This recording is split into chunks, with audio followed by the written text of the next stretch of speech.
Šī vieta man asociējās ar darbu. Kas zina, vai mālpilieši paši būtu sapratuši, uz ko viņi vispār ir spējīgi, vai ne? Jā, mīļie cilvēki, es saviem vecākiem droši vien ļoti padarīju sirmu galvu. Nekad es neiešu pie bitēm. Pašaudzēti kartupeli, pašaudzēti sīpoli, pašaudzēti ķeplociņi. Ar citiem mūsu stāstu varoņiem mēs sākam sarunu ar to, ka es parasti uzdodu jautājumu, vai tu zini, ko par tevi stāsta Google. Bet priekš tevis man jau ir atbilde uzreiz. Man ir atbilde tāda, ka nemeklējiet Ilzi Google, meklējiet viņu Mālpilī. Ja? Ilze, kāpēc tu mūs esi atvedusi uz šejieni? Tāpēc, ka šī vieta ir ļoti zīmīga tieši man. Tāpēc, kad šeit ir manas mammas stādītais ozols, tad tajā vasarā, kad viņa mani gaidīja, viņa iestādīja ozola zīlīti, ravējot dārzu, redzēja ozola zīlīti, kas ir izdzinusi asniņu un iebāza zemē. Respektīvi šim ozolam, šis ir mans ozols, kuram ir 50 gadi. Jo arī man šajā rudenī būs pusgadsimts. Tas būtu ideāli, ja katram latvietim būtu savs ozols, vai ne? Protams, Aizvien, tas būtu lieliski, tas būtu fantastiski. Tagad mēs atrodamies Mālpils vecās skolas vietā, kur kādreiz bija vecā skola. Uz veco skolu es nācu sagatavošanas grupiņā, jo es biju bērns, kas negāja bērndārzā. Es dzīvoju mājas bērns biju. Omītē brunčos, ja? Nē, es nebiju tas bērns, kas brunčos. Jā, es vairāk kā viena. Redz, man māsas gāja skolā, abas divas. Man vecākā māsa 8 gadu vecākā, tad ir 6 gadu vecākais jau sīkā. Šī bija vieta, kur es uzsāku, kā saka, 0. klasīte tajā laikā bija, jo kārtējā reforma arī man bija kārtējā reforma, jo, un šis ir tas, kas ir palicis pār no vecās skolas, lai cik skumji nebūtu. Te ir tavs ceļš Mans ceļš, uz skolu. Jā. Pastāst par to ceļu uz skolu, lūdzu. Mans ceļš uz skolu, kā jau saku, 1,5–1,6 kilometri, un tad iedomājieties, katru dienu mani uz skolu neviens neveda, kā tagad. Man bija jāiet kaiņām, un tad, ziniet, par to 1,5 kilometru ir idejas, ko sadarīt, jo īpaši ziemā. Ziemā es atnācu mājās ar sasilšiem cimdiņiem un slapjām zeķītēm, jo es biju izbridusi visas kupenas. Un, jā, man patika iet no skolas uz māju. Tev ir atkal viens ļoti zīmīgs gada skaitlis, ko ļoti viegli atcerēties. Tāpēc, ka Mālpils vidusskolu atklāja 1982. gadā, kad es uzsāku savu pirmo klasi. Es līdz ar skolas atklāšanu sāku mācīties Mālpils vidusskolā. Nomācījos veselus 9 gadus, 8. Tas nozīmē, ka tu vienmēr atcerēsies, kurā gadā ir atklāta Mālpils vidusskola. Jā, man ir ļoti vienkārši to atcerēties, tāpēc, kad es sāku iet 1. klasītē. Un šo skolu esi pabeigusi tu. Šajā skolā mācījās arī tavi bērni. Jā, esmu 3 bērnu mamma. Un mani bērni arī ir beiguši Mālpils vidusskolu. Dēls aizgāja uz ģimnāziju, un mazais vēl joprojām turpina mācīties Mālpils vidusskolā. Bet tev noteikti ir arī kādas bērnības blēņas. Blēņas? Es vispār biju blēņu daris. Es tā kā, es esmu no tiem, kas skolā nevisai labi mācījās, un esmu no tiem, kas bija. Es biju palaidnis, pilnīgi noteikti. Šis ceļa posms, skola, māja, skola. Mīļie cilvēki, es saviem vecākiem droši vien ļoti padarīju sirmu galvu ar to, kad es nācu mājās no skolas ļoti ilgi. Es izmērīju visas graumalas, es noteikti izstaigāju visu Mērgupi, starp citu Mērgupes upi. Es līdz pat baznīcai esmu izbridusi kājām, izstaigājusi pašu upi. Es zinu, kur ir dziļāks, kur netik dziļš. Un, jā, ir, man blēņi netrūkst. Dziedāt vai dejot? Dejot, dziedāt. Gan, ak, Dievs, tas taču ir, tas nav atdalāms laikam manā uzturē. Ko tev labāk patīk gatavot, sāļos vai saldos ēdienus? Laikam sāļais ir mans gaļa. Zupas vai otru ēdienu? Zupas. Šodien mums būs saļā. Saļanka. Mēs nevaram nebūt šeit, jo šī ir tava darba vieta. Jā. Šī ir tava darba vieta. Un mēs skatāmies uz to māju, kas ir dienesta viesnīca, bet patiesībā pēdējos gados ļoti daudz rūpju tev ir šeit. Jā. Jo sākās nelaimīgais Ukrainas karš. Un varu uzreiz atbildēt arī uz jautājumu, kāpēc Mālpilī ir tik daudz tieši ukraiņi. Jo pirms kara Mālpilī dienesta viesnīcā dzīvoja 17 Ukrainas civiliedzīvotāji vīrieši, kas strādāja uzņēmumā Kvist. Un savukārt viņi, kā jau Kvists, īrēja telpas, izmitināja savus darbiniekus. Un kā sākās karš, respektīvi visi, lielākā daļa savas ģimenes saveda uz šejieni.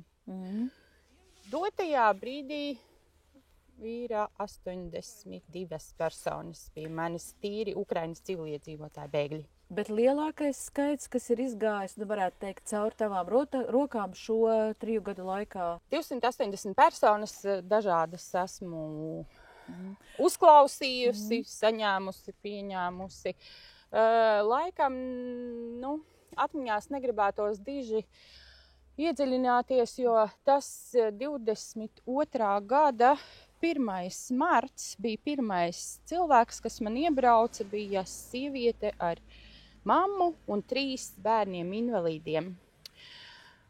Un teikšu godīgi, ar to es sapratu, kad ir sācies kaut kas nezināms, kaut kas nevisai labs. Es sapratu, ka šiem cilvēkiem ir nepieciešama palīdzība.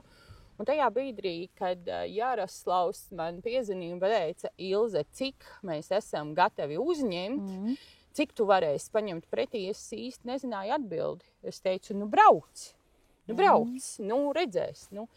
Un es domāju, ka tas bija baigi smags izaicinājums gan Siguldas pašvaldībai, gan Mālpils iedzīvotājiem vispār. Un, protams, nezināmais jau bija visiem.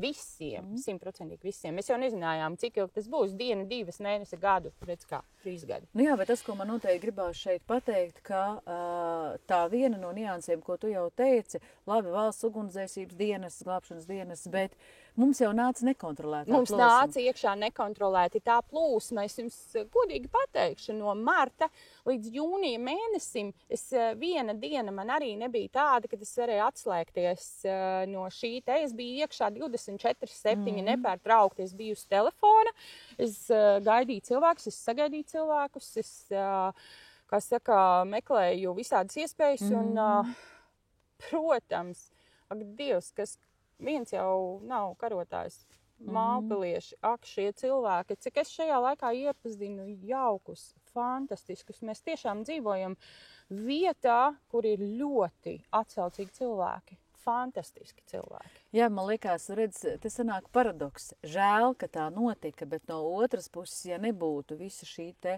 stāsta ar un par karu un Ukraiņiem šeit, kas zina, vai mālpilieši paši būtu sapratuši, uz ko viņi vispār ir spējīgi, vai ne? Jā, jo tik ļoti solidarizēties un tik ātri, tā kā notikās, uzreiz bija iedvesmotā, uzreiz bija čats, uzreiz bija grupa, uzreiz, Kristīnai. Vienkārši. Un ja nebūtu kara, tad diez vai tu arī pati zinātu, uz ko tu esi spējīga. Jā, pilnīgi noteikti. Noteikti mēs nenovērtējam savu iekšējo potenciālu, pilnīgi noteikti. Ja nebūtu Ilze Feldmane šeit, droši vien atrastos kāds cits cilvēks, vai ne? Bet vismaz no manas puses tajā laikā, cik mēs bijām saistītas, noteikti nebūtu tā paļāvība, kāda man bija uz tevi tolaik, jo man liekas, ka mēs arī jebkurā dienas laikā varējām tikt galā ar jebkuru lietu, vai ne? Jā, tiešām, un tā sadarbība vispār ar cilvēkiem, kas bija tajā laikā, un es saku, tik daudz labus, foršus cilvēkus, ko es iepazinu, tepat tās vietējos, cik atsaucīgi, cik pretīm nākoši, cik nesautīgi, neskaitot savas darba stundas, vispār par kādām stundām runa. Aiziet, darām. Un tas pirmais mēnesis, kad vēl valsts atbalsts tikai veidojās, patiesībā jau cilvēki atbrauca tukšā vietā. Viņiem vajadzēja pārtiks produkts, viņiem vajadzēja segas, spilvenes, visu ko. Un pensionāri nesa ievārījumus no saviem pagrabiem. Jā. Nu, tas bija fantastisks atbalsts tieši no Mālpils, kā saka, pamatiedzīvotājiem, jo viņi redzēja šo te nepieciešamību, kas ir vajadzīgs. Un mums pat bija tajā čatā, es rakstīju meitenes kartupeļi, burkāni, sīpoli, tās primārās lietas. Tiešām, kamēr valsts pieņēma šo te, kad... Pēc mēneša reāli. Vai ne, bet, protams, tajā laikā pateicoties arī tavam lēmumam par pārtiks pakām, ko man nācās pierādīt, bet pierādījām kopīgiem spēkiem. Lūdzu, un te jau ir. Daram kopā un viss notiek. Cik ilgus gadus tu jau darbojies ar bitēm un kāpēc? Tūlīt te ir tāds stāsts. Tad, kad tu nezini īsti, ko tu dzīvē gribi, tad tu sāc kaut ko meklēt. Ja? Lai jau cik paradoxāli tas nebūtu, man ir alerģija no bitēm. Man bērnībā bija šausmīgas bailes no bitēm. Aizpampušas acis. Jā, šeit pat mums kādreiz kaimiņu onkulim bija bites, daudz bišu. Un tad, kā bērns, kad onkulis, kā es teicu, kaitina bites un ņem nost medu, tad, protams, mēs dabūjām katrs pa dzēlienam, bet, zin kā, tad, kad laukos elpītim bites, un saprot to, ka, kādam to vajadzētu tā kā pārņemt, jo medus garšo visiem. Mūsu ģimenē medēd visi. Tas ir tāds hobijs. Mēs neražojam. Mēs netirgojam. Tas ir hobijs. Tīri pašpatēriņam. Tas nozīmē, ka tu reāli pārņēmi savu opapa bišu saimītes, ja? Jā, vīra tēvs man nodarbojas ar, kā saka, biškopību, bet arī, jau ir tik daudz gadi, kad paliek pa grūtu un saprotam, kādam tas ir jādara. Un labākais bija tas, kad es braucot sākumā uz māju pie vīra vecākiem, es vienmēr teicu, nekad es neiešu pie bitēm. Un viņi tā lēnām man tik veiksmīgi ir pievilinājuši pie tā stropa. Tad, ja šīs bija tavas mājas, ar šo vietu noteikti ir kāda spēcīga spilgta bērnības atmiņa, bērnības sajūta. Jā, labākais jau bija tas, ka mums tepatās ir Mergupe. Un mēs varējām peldēties, kad ienāk prātā un cik daudz gribās, un vasarā forši bija.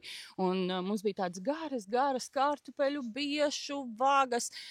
Vispār es teikšu, ka man ar šo vietu ir tikai tādas siltākās atmiņas, jo es šeit esmu iemācījusies strādāt. Mani šeit ir iemācījuši jau, cik es sevi atceros, es nesu malciņu, nesu no akas ūdeni. Man tas bija jādara, jo šī vieta man asociējās ar darba tikumu iemācīšanu. Lauku bērni nediskutē, vai šodien ir tā diena vai nav tā diena, kad ies bietas ravēt, jo ir jāiet vagā. Ar ko es lepojos? Pašaudzēti burkāni, pašaudzēti kartupeli, pašaudzēti sīpoli, pašaudzēti ķiplociņi, pašlasītas sēnītes. Pašlasītas sēnītes. Nelāsies, es piesakos uz burkāniem un kartupeliem, ja? Labi. Parunājamies mazliet par dzīvi. Jā.